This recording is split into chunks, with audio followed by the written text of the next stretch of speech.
এই যে বাসাগুলোই ভারতের, সব জমি, সব ভারতের বাসা এগুলো। আপনার বাসা ভারতে এখানেই? আপনার এখানে জায়গার নাম কি ভারতের? মহিষমারি, শালবাড়ি। আচ্ছা, আপনাদের জেলা কি? কুচবিহার জেলা। যেখানে রাস্তা শেষ হয় সেখানেই শুরু হয় ধবলগুড়ির গল্প। সীমান্তের ধারে বসবাস করা এখানকার মানুষগুলো যেন বেঁচে আছে আপন শক্তিতে, আপন সাহসে।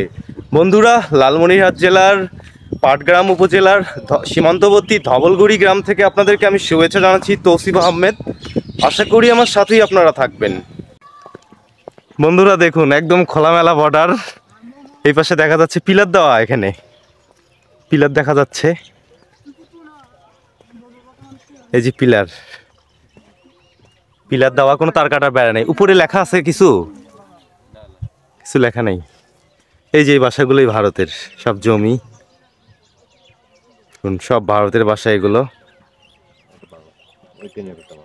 এই টিনের ঘরটা বাংলাদেশে, আর ওই পাশেরটা ওই টিনের ঘরটা ভারত। এইটা বাংলাদেশ, ওইটা ভারত। ওটা ভারত, ও নারকেলের গাছটা ভারত। নারকেলের গাছ ভারত। আচ্ছা, ভারতের লোকজনগুলো আসে না ভাই? আসে, এখানে আসে বাংলাদেশের এখানে? হ্যাঁ, এই যে। আচ্ছা, ভাইরা কি ভারতের নাকি?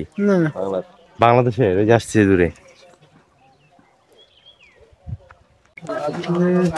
বন্ধুরা দেখুন, এই যে চলে যাচ্ছি, এখানে এই যে ভারত শুরু।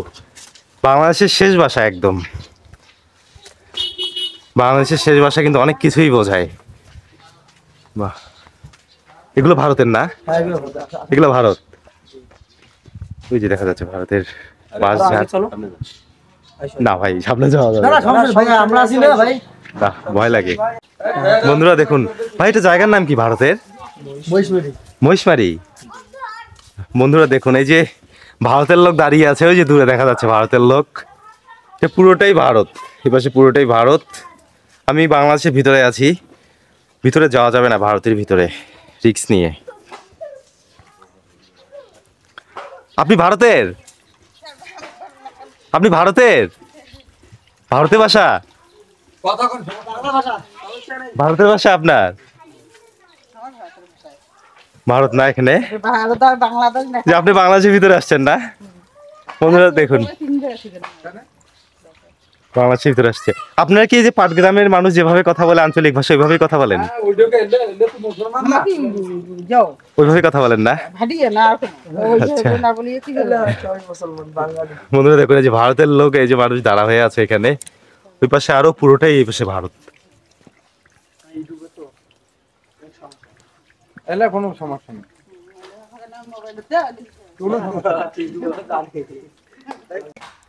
চাচি, আসসালামু আলাইকুম। কেমন আছেন চাচি?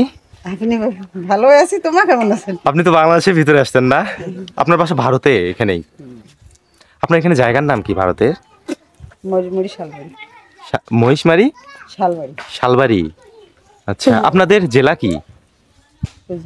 কুচবিহার জেলা। আচ্ছা, কুচবিহারে যাওয়া হয় না? কুচবিহারে যাওয়া হয় না? কলকাতায় যাওয়া হয় না আপনার? গিয়েছেন না? আপনাদের দিক থেকে কি বাস চলে? সবই চলে না? তারপর আপনার পরিবারে কে কে আছে চাচি?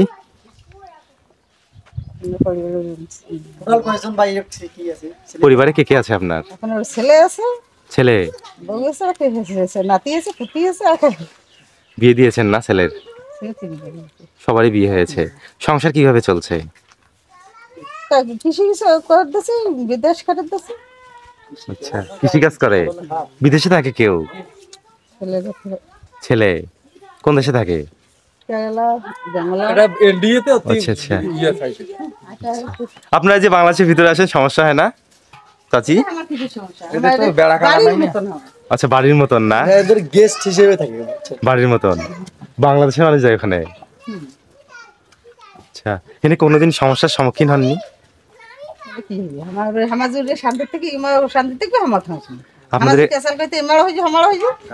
ধবলগুড়ি লালমনিরহাট জেলার এক শান্ত গ্রাম, যেখানে আকাশটা একটু বেশি নীল মনে হয় আর হাওয়াটা যেন দুই দেশের হৃদয়ের স্পর্শে আরও মিষ্টি।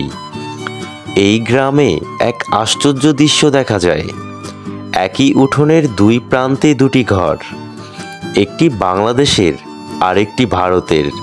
মাঝখানে কাঁটাতারের প্রাচীর না থাকলেও কাগজপত্রের সীমানা আছে। রোজ বিকেলে আম গাছের নিচে বসে চা খেতে খেতে কথা হয় দুই দেশের মানুষদের। আমি সেই দিনের কথা বলছি যেদিন প্রথমবার এক ভারতীয় চাচির সঙ্গে পরিচয় হলো। উনি ওপারের কোচবিহার জেলার বাসিন্দা আর আমরা এপারের পাটগ্রামের। বললেন, তোমাদের ঘরটা যেন আমার নিজের বাড়ির অংশ। আমার ভাইয়ের ঘর, ভাগ্নে ভাগ্নিদের হাসির শব্দ এপারে এসেই ধরা দেয়। চাচির মুখে হাসি। বললেন, এই সীমান্ত আমাদের কাগজে ভাগ করেছে, কিন্তু মনে নয়। পাটগ্রামের ঘরটা যখন বানিয়েছিলাম তখন জানতাম না এটা অন্য দেশে পড়বে একদিন। এখন তো পাসপোর্ট লাগে একে অপরকে দেখতে, অথচ দরজাটা যেন আজও খোলা থাকে আগের মতো। শুধু কাঁটাতার আর গার্ডের চোখের আড়ালেই নয়, এই মানুষগুলো একে অপরের বিয়ে, জন্মদিন, এমনকি মৃত্যুতেও পাশে থাকে। মাঝে মাঝে ঝুঁকি নিয়ে চাচি এপারে এসে কিছুটা সময় কাটিয়ে যান। রান্না করেন, গল্প বলেন, হাসেন, কাঁদেন। সীমান্ত এখানে শুধু একরকম কল্পনা, কারণ হৃদয়ের সীমা হয় না। ধবলগুড়ির মানুষ যেন এই কথাটাই প্রমাণ করে চলে এসেছে প্রতিদিন। ধবলগুড়ি থেকে ভারতের শালবাগান যেন হাত বাড়ালেই ছুঁয়ে ফেলা যায়। এমন এক দৃশ্য যা মনে হয় কেবল ছবিতে দেখা যায়। আকাশ জোড়া সবুজ ছায়া, শালের পাতায় বাতাসের নাচ, আর পাখিরা যখন ওড়ে মনে হয় তারা সীমান্ত মানে না। এই দৃশ্যের সবচেয়ে আশ্চর্য ব্যাপার হলো এটা যেন এতটাই কাছের অথচ ততটাই দূরের। একজন ধবলগুড়ির মানুষ প্রতিদিন সকালে উঠেই শালবাগানের দিকে তাকায়, যেন দিনের প্রার্থনা সেখানেই, অথচ যেতে পারে না। মাঝে যে সীমান্ত, মাঝে যে চোখে না দেখা এক প্রাচীর। এই গ্রামের লোকেরা প্রতিদিন দেখে এই দৃশ্য, প্রতিদিন চায় ছুতে কিন্তু পারে না। আর এই না পারার মধ্যেও তারা ভালোবাসে। তারা গল্প তৈরি করে।